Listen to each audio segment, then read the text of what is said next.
Salut tout le monde, ben voilà, comme promis, j'ai enfin reçu mes 2 colis qui étaient égarés par le facteur. Genre j'ai eu un peu peur, le vendeur en France a eu très peur aussi. Euh, du coup, tout est rentré dans l'ordre, il n'y a pas eu besoin de me rembourser ni de faire plein de papiers, des enquêtes qui dureraient au moins un mois. Donc du coup, je suis très content. Le facteur s'est pointé ce matin et m'a fourni mes 2 colis. Alors, il s'agissait, je l'avais annoncé il y a 2-3 semaines, de l'épée Le Cavalier sans tête dans le film Sleepy Hollow. Donc, que voici. Ce film, donc Le Cavalier sans tête, est interprété par Christopher Walken, que je ne présente plus, et en acteur principal, Johnny Depp, en inspecteur de police, qui va enquêter évidemment sur les meurtres de Sleepy Hollow, car toutes les victimes ont la tête coupée, mais on ne retrouve pas les têtes, et elle est coupée par le cavalier sans tête. Donc une licence officielle. Donc voyez ici l'étiquetage. Produit par Windlass Studio, Paramount Pictures. Donc voilà. L'épée est emballée dans un carton simple, pas un carton imprimé, c'est un carton simple. Windlass Studio souvent font pas des boîtes imprimées, c'est souvent des cartons très simples, très bien emballés, avec des renforts en bois. Toute la caisse est en carton, mais l'intérieur est renforcé avec des planches de bois.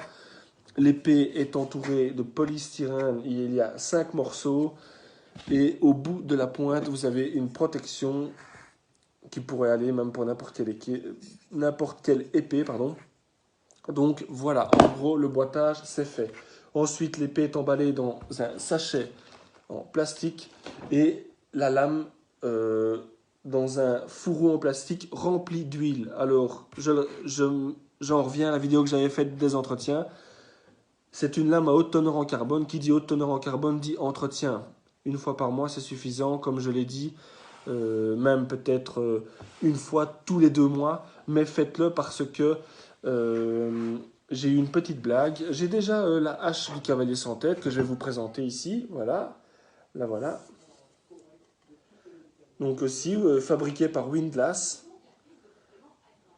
Elle est juste magnifique, super bien fait, une forme assez spécifique, un manche beaucoup plus épais qui s'amincit au milieu, qui redevient un petit peu plus épais sur la fin. Une lame en haute teneur au carbone aussi, comme chez Windlass, c'est du forgé, c'est pas de l'inox coupé au laser, coupé à la machine ou je ne sais quel processus. Il s'agit de lames forgées. Elles sont C'est du pré-affûtage, mais ça ne coupe pas.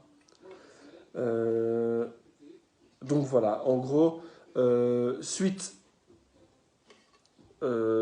donc à la réception de l'épée, je vous fais donc une brève présentation de la hache aussi, car le cavalier sans tête utilise la hache et utilise l'épée qui est dans le carton ici, que je vais vous montrer après. Voilà, il y a un marquage. Ici, marquage ici, on ne le voit pas bien, il y a marqué Windlass. C'est une hache tout à fait fonctionnelle, assez lourde, un véritable bois. Vous pouvez l'affûter pour pouvoir l'utiliser. Mais moi, je ne les utilise pas. Comme vous le savez, je collectionne, j'expose et ça s'arrête là. Alors celle-ci, je l'avais oubliée, il manquait un peu d'huile. Et je vais vous montrer ce que ça fait, justement, c'est un bon exemple. Voici la tache. Vous voyez, il y a une tache ici. Ben, cette tâche-là, c'est de l'oxydation due à un manque d'huile. Alors, ça n'arrive jamais et j'avais complètement oublié que je ne l'avais pas fait. Donc, voilà ce qui arrive quand on n'est pas suffisamment... quand on ne prête pas suffisamment d'attention à l'entretien de ces épées et de ces haches et de toute lame en carbone. Alors voilà, je vais vous présenter donc la bête parce que pour moi, il s'agit d'une bête. C'est une épée qui fait 1,30 m à haute teneur en carbone, je le répète, lame forgée main, garde sculptée main, manche entièrement ciselée à la main et le serpent, il y a une tête de serpent en pommeau sculptée à la main aussi. Alors c'est ça qui est bien chez Windlass Studio par rapport à United Cutlery qui fait les répliques du Seigneur des Anneaux, du Hobbit. Ok, c'est des licences officielles, ok, ce sont des belles épées. Moi, je trouve que oui, c'est des belles épées, mais c'est beaucoup trop cher pour ce que c'est. Il faut être honnête, c'est trop cher. Moi, pour ce prix-là, euh, pour 350-400 euros, moi j'ai cette épée qui est forgée main, haute teneur en carbone, entièrement faite main. Donc, c'est autre chose au niveau qualité. Pour moi, Windlass Studio est au-dessus d'United Coutellerie. C'est mon avis personnel. Maintenant, ceux qui collectionnent que ça, ils vont se dire ouais. Non, United Coutellerie font des très belles épées, des très belles finitions, je suis entièrement d'accord. Mais vous avez des gammes au-dessus. Et pour moi, Windlass Studio, c'est au-dessus d'United Coutellerie. Il n'y a rien à dire. Ils ont des licences beaucoup plus prestigieuses que United Coutellerie. Donc voilà. Et vous allez directement voir la différence.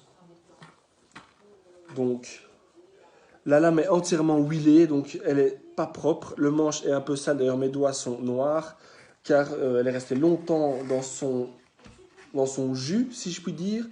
Et donc du coup, ben voilà. Donc, je vais commencer par la pointe. Vous avez une grande différence, c'est que si vous pouvez regarder toutes les lignes, tout ce qui est ligne d'affûtage, forgeage, etc., tout est pile poil dans l'axe, il n'y a pas une anicroche, tout est vraiment super bien réalisé.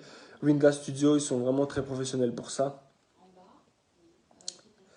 Donc voilà, la lame très grande, hein, je répète, l'épée entière fait un petit peu plus d'1,30 m. Donc voilà, ici vous avez, je vais retirer le carton, voilà, vous avez donc la garde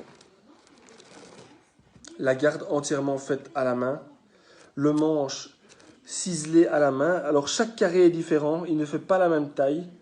Sur le côté, vous avez aussi un ciselage.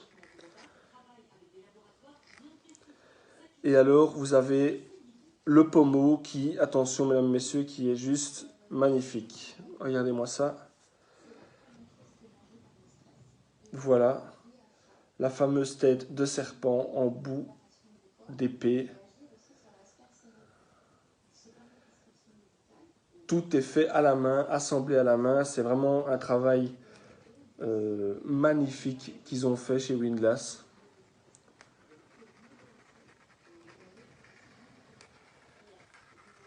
Donc une épée super grande parce qu'elle fait quand même 1,30 m. Maintenant, il y a des épées beaucoup plus grandes que ça. Mais voilà, je fais 1,90 m, je suis grand, je fais plus de 100 kg. J'ai des mains assez grosses. Ici, donc, je la tiens à une main. Mais j'ai largement la place pour mettre mes deux mains. Donc voilà, pour moi, c'est une réplique. J'en perds mes mots tellement que je suis surpris par la qualité de cet objet. Franchement, tout ce que je peux dire, c'est si vous adorez ce film, foncez. Le problème, c'est que sur le site de Movie Object Reproduction, elle n'y est plus. Vous pouvez la trouver sur Replix World. Elle est en promotion en plus en ce moment. Je me fournis la plupart du temps chez Movie Object Reproduction, donc je fais un petit peu de pub. Toujours très professionnel. Je lui ai téléphoné hier pour mes colis qui n'arrivaient pas. Il a tout de suite rentré un dossier, il a tout de suite envoyé une plainte. Tout est rentré dans l'ordre en 24 heures. Franchement, très très professionnel. Monsieur Mirabella François, qui est le directeur général de Movie Object Reproduction. Oula. Donc voilà.